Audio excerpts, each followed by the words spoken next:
ప్రభువైన యేసుక్రీస్తు నామంలో అందరికీ వందనాలు తెలియజేస్తూ ఉన్నాం. రండి, ఈ రాత్రికాల సమయంలో దేవుని వాక్యమును ధ్యానించుకొని మనము ఉపవాస ప్రార్థనలోనికి మనం వెళ్దాం, విజ్ఞాపన చేద్దాం. పరమగీతాలు 2వ అధ్యాయము 9-10 వచనాల్ని మనం చదువుకుందాం. నా ప్రియుడు ఇర్రవలేనున్నాడు, లేడి పిల్లవలేనున్నాడు, అదిగో మన గోడకు వెలుగానతడు నిలుచుచున్నాడు. కిటికీ గుండా చూచుచున్నాడు, కిటికీ కంతగుండా తొంగి చూచుచున్నాడు. ప్రియదేవుని బిడ్డలారా, ఇక్కడ ఇర్రి అనగా లేడి దుప్పికి గుర్తుగా మనం చూస్తూ ఉన్నాం. మరి కొండలు మెట్టలు అనగా అడ్డుబండలు అని మనము అర్థం చేసుకోవాలి. యేసు ప్రభువారు లేడి వలె దుముకుతూ కొండల మీద గంతులు వేస్తూ వస్తున్నారు. అనగా మరి ఎన్నో అడ్డుబండలను ఆటంకాలను తొలగించుకొని క్రీస్తు ప్రభువారు మరి దుముకుతూ రావటాన్ని ఇక్కడ మనం చూస్తూ ఉన్నాం. అనగా దేవుని యొక్క వాక్యం మనకి ఏమని సెలవిస్తున్నదంటే, ఎవరైతే ఆయనను సొంత రక్షకునిగా అంగీకరిస్తారో తన ప్రియుడు ఎలాగ వస్తున్నాడంటే, అనగా ప్రభువారు ఆ యొక్క కొండలను మెట్టలను దాటుచూ వచ్చుచున్నట్లుగా చూస్తున్నాం. ఎవరైతే ఆయనను సొంత రక్షకునిగా అంగీకరిస్తారో వారే ఆయన యొక్క ప్రియులుగా ఇక్కడ మనము చూస్తూ ఉన్నాం. మరి ఈ యొక్క 9వ వచనంలో మరి మనం చూసుకున్నట్లయితే గోడ అనేటువంటి మాట కిటికీ గుండా చూచుచున్నాడు, కిటికీ కంత గుండా తొంగి చూచుచున్నాడు అనే మాటను మనం చూస్తూ ఉన్నాం. ఇది మనం పట్టుకుందాం. ఇక్కడ ఒక విషయాన్ని మనం గమనిద్దాం. నా ప్రియుడు. అవును, ఎవరు మనకి ఈరోజు మన ప్రియుడు? మరి యేసుక్రీస్తు ప్రభువారే. ఆయన మన కొరకు వచ్చుచూ ఉన్నాడు. ప్రతి ఆటంకాలను తొలగించుకొని ప్రతి విషయముల్లో కూడా నీకు జయమిస్తూ ఆయన నీ దగ్గరికి వస్తూ ఉన్నాడు. అన్ని విషయాల్లో నీకు తోడుగా ఉంటూ ఉన్నటువంటి దేవుడు. మరి ఈరోజు మరి గోడ అనగా ఆ గోడ ఇద్దరు వ్యక్తులు కలవకుండా అడ్డుగా ఉండేటువంటి దాన్ని గోడ అడ్డుగా ఉంటుంది. ఆ గోడ అడ్డుగా ఉండటం వల్ల అటు వ్యక్తి ఇటు వ్యక్తి కలవలేకపోతూ ఉంటారు. ఈరోజు గోడ అనేటువంటి పాపము అడ్డుగా ఉండటం వలన దేవునికి నీకు మధ్య దూరం అనేది పెరిగిపోతూ ఉంది. ప్రియుడు నీకు దూరం అయిపోతూ ఉన్నాడు. ఈరోజు అడ్డు బండలు ఎక్కువైపోతూ ఉన్నాయి. నీ జీవితంలో గోడ అనే అడ్డు బండలు ఎక్కువైపోతూ ఉన్నాయి. ప్రియదేవుని బిడ్డ, కిటికీ అనగా మనం జనరల్గా కిటికీలో నుంచి ఆ యొక్క బయట ప్రపంచంలో ఏమి జరుగుతుందో చూడటానికి ఈ కిటికీ చాలా అవసరం. అంటే మనము ఇంట్లో నుంచి చూడండి, కిటికీలో నుంచి బయటికి చూస్తూ ఉంటాం. అనగా కిటికీ కంత అనగా హృదయము, మన హృదయం కూడా వస్తూ ఉంది. మరి ఈ యొక్క కన్ను కూడా వస్తూ ఉన్నది. ఇవి కూడా కిటికీలే అని దేవుని యొక్క వాక్యం మనకి సెలవిస్తున్నది. వాక్యం అనేటువంటి కిటికీ, దేవుడు ఈ కిటికీ కంతలో నుంచి మాట్లాడుతూ ఉన్నాడు. దేనితోటి? ఈ హృదయం అనేటువంటిది. కిటికీ కంతలో నుంచి అంటే వాక్యము ద్వారా లోపలికి హృదయం అనే కిటికీలోనికి మనతోటి దేవుడు మాట్లాడుతూ ఉన్నాడు. తన కన్నులతో మన హృదయపు గదిలోనికి తన దృష్టితో తొంగి చూస్తూ ఉన్నట్లుగా మనం ఇక్కడ చూస్తూ ఉన్నాం. ఎప్పుడు నీకు ఈ స్వరం వినపడుతుంది? ఎప్పుడు ఈ యొక్క మాటలు నీకు అర్థమవుతాయి అంటే, గోడలు లేనప్పుడు నువ్వు ప్రియుని స్వరము వినగలుగుతావు. ఈ గోడలు అడ్డుగా ఉన్నప్పుడు ప్రభువు ఆ యొక్క కిటికీ కంతలో నుంచి వాక్యం ద్వారా నీతో మాట్లాడుతూ ఉన్న నీ హృదయంలోనికి అది ఎక్కదు. ఎందుకు అంటే కారణం, గోడ ఉన్నది నీ జీవితంలో. గోడ అడ్డుగా ఉన్నది ఈరోజు నీ జీవితంలో. ఏ గోడలు అడ్డుగా ఉన్నాయి? పరిశుద్ధ గ్రంథములో చాలా గోడలు మనం చూస్తూ ఉంటాం. ఆ దినాలలో యూదులకు సమరయులకు మధ్య గోడ ఉన్నట్లుగా ఉన్నది. ఇప్పుడు ఇక్కడ మనం చూసుకున్నట్లయితే మరి ధర్మశాస్త్రం అనేటువంటి గోడను కూడా మనం చూస్తూ ఉన్నాం. కొరింథీయులకు రాసిన 2వ పత్రిక 3వ అధ్యాయము 14వ వచనాన్ని మనం చదువుదాం. 14వ వచనాన్ని మనం చదువుకుందామండి. మరియు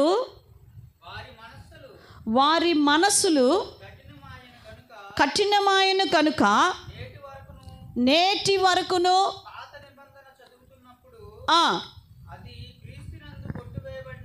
క్రీస్తు నందు కొట్టివేయబడినని అనగా నెరవేర్చబడినని, తేటపరచబడి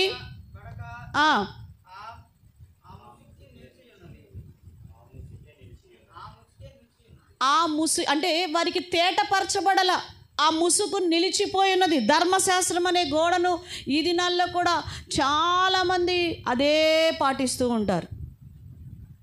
విశ్రాంతి దినం అంటే శనివారమే ఆరాధన చేయాలి, శనివారమే విశ్రాంతి దినం అంటూ ఉంటారు.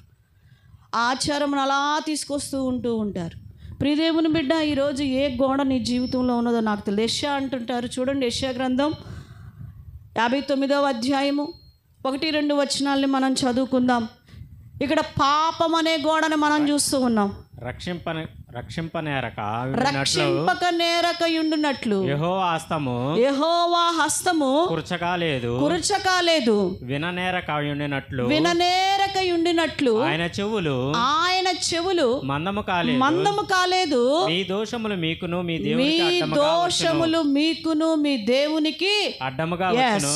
ఈరోజు దేవుడు నీతో మాట్లాడుతున్నప్పుడు ఆ కిటికీ కంతనగా వాక్యము నుంచి, వాక్యము ద్వారా తన దాసును నిలవబెట్టి, వాక్యము ద్వారా నీ హృదయం అనేటువంటి కిటికీలోకి మరి దేవుడు మాట్లాడుతూ ఉన్నా వెళ్ళట్లేదు అంటే దేవునికి నీకు మధ్య పాపం అనే అడ్డుగోడ ఉంది. ఇంకా ఈ విడిచిపెట్టబడినటువంటి ఏ పాపము నీ జీవితంలో ఉన్నదో ప్రియ సహోదరి సహోదరుడా, ఈ ఉపవాస ప్రార్థనలో ఈ 40 దినాల జయ జీవితమును చూడాలి అంటే ఏ మచ్చ డాగు నీ జీవితంలో ఉండకూడదు. దేవునికి నీకు అడ్డుగా ఏ పాపము ఉండకూడదని దేవుడు సెలవిస్తూ ఉన్నాడు. ప్రియ సహోదరి, ఏ బలహీనత నీకు అడ్డుగా ఉందో దేవుని సన్నిధిలో నువ్వు జయం పొందటానికి, దేవుడు నీతో మాట్లాడటానికి, దేవుడు నీకు విడుదల ఇవ్వడానికి ఏ పాపం అనే గోడలు అడ్డుగా ఉన్నాయో పరిశీలన చేసుకో.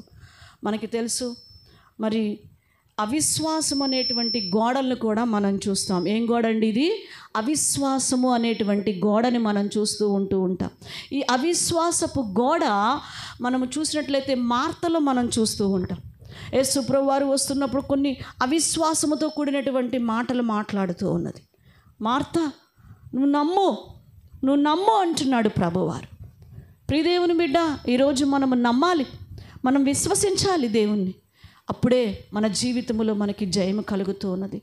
ఈరోజు దేవుని స్వరాన్ని నువ్వు వినగలుగుతావు. అప్పుడు ఆ కిటికీ కంతలో నుంచి దేవుడు మాట్లాడుతూ ఉన్నాడు, వాక్యము ద్వారా మాట్లాడుతూ ఉన్నాడు. ఆ కంతలో నుంచి వాక్యం అనే కంత, కిటికీ అనే నీ హృదయముతో మాట్లాడుతూ ఉన్నాడు. దేవుడు మాట్లాడుతూ ఉన్నాడు. ప్రియ సహోదరి సహోదరుడా, అవిశ్వాసం నీలో ఉన్నప్పుడు నీకు ఆయన స్వరము గుర్తుపట్టలేవు. అవిశ్వాసం ఎక్కువైపోతుంది, నమ్మలేకపోతూ ఉన్నావు.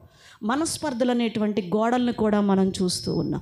మనస్పర్ధలు అనేటువంటి గోడలు ఈరోజు ఏ మనస్పర్ధలు, ఎవరి మీద ఆయాసం నువ్వు పెంచుకున్నావు, ఏ సహోదరి మీద, సహోదరుడి మీద, భార్య మీద, భర్త మీద అవిశ్వాసం, మరి నీ జీవితంలో ఆయాసము నువ్వు పెంచుకుంటూ ఉన్నట్లయితే దేవుని యొక్క వాక్యము నీకు అర్థము కాదు, అది అపార్థమైపోతూ ఉంటుంది. ఈరోజు నీకు ఆశీర్వాదకరముగా ఉండునట్లుగా నీ జీవితంలో ఏ యొక్క అడ్డు గోడలు ఉన్నాయో ఈరోజు పరిశీలన చేసుకో సహోదరి. ఒక్కసారి నువ్వు పరిశీలన చేసుకోమని దేవుని యొక్క వాక్యము మనకి సెలవిస్తూ ఉన్నది. ఈరోజు ఏ గోడ నీకున్నది, ఏ గోడ దేవుడికి నీకు అడ్డుగా ఉన్నది? డబ్బా, పని, లేకపోతే సోమరితనమా, లేకపోతే మరి దేవుని సన్నిధిలో నిర్లక్ష్య స్వభావం అనే అడ్డుగోడ, ఏది నీకు అడ్డుగోడగా ఉంది దేవుని దగ్గర గడపటానికి? ఆటంకంగా ఆయన స్వరం వినకుండా ఏది నీ హృదయంలో పెంచేసుకుంటున్నావో ఒక్కసారి పరిశీలన చేసుకో. ప్రభువు నీతో మాట్లాడుతున్నాడు. అందుకనేనేమో నీ జీవితంలో ఇంకా జయము కలగట్లేదు. ఇంత ప్రార్థన చేసుకుంటున్నా, ఎందుకు జవాబు రావట్లేదు అంటే ఎక్కడో దాచి ఉంచబడినటువంటి పాపం ఎక్కడో ఉన్నది. అది గోడ వలె పెరిగిపోతుంది దేవునికి నీకు మధ్య. కార్యములు జరగకుండా ఆటంకపరుస్తూ ఉన్నది ఆ గోడ, అడ్డైపోయింది ఆ గోడ. ప్రభువు ఇస్తున్నాడు కానీ నువ్వు తీసుకోలేకపోతున్నావు. కారణం గోడ అడ్డుగా ఉన్నది. అది తీసివే మొదట అది సరిచేసుకో.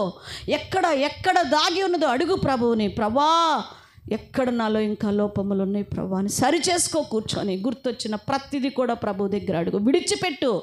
విడిచిపెట్టి ఒప్పుకొని విడిచిపెట్టు వాటిని మరలా తిరిగావేమో, మరలా అవి చేస్తూ తిరిగావేమో. ఈరోజు గోడ అడ్డుగా ఉండకూడదండి. హిజ్కియా వలె గోడ తట్టు తిరిగి ప్రార్థించేవారిగా ఉండాలి. కానీ మనము గోడలు కట్టుకోకూడదు. పాపం అనే గోడలు. ఎలాగున్నావో నువ్వు పరిశీలన చేసుకో. ఈరోజు ప్రభువారు మాట్లాడుతున్నాడు. వాక్యము కన్ను అనేటువంటి వాక్యముతో, కంత అనేటువంటి కన్నుతో ప్రభువారు నీ కిటికీ అనే హృదయంలోనికి మాట్లాడుతూ ఉన్నాడు. అది నీకు తెరవబడాలి అంటే, దేవుని యొక్క స్వరము నీకు వినపడాలి అంటే, దేవుని వాక్యం మనకు సెలవిచ్చినట్లుగా దేవుని బిడ్డ ఏ గోడ అడ్డు లేకుండా, ఏ పాపము నీలో లేకుండా నిన్ను పరిశీలన చేసుకో. ప్రభువు నిన్ను దీవించును గాక. ప్రార్థన చేసుకుందాం. పరిశుద్ధుడా, ప్రేమగల మా తండ్రి, మీకు స్తోత్రాలు. మీ మహాకృపను బట్టి, దయను బట్టి స్తుతిస్తూ ఉన్నాం.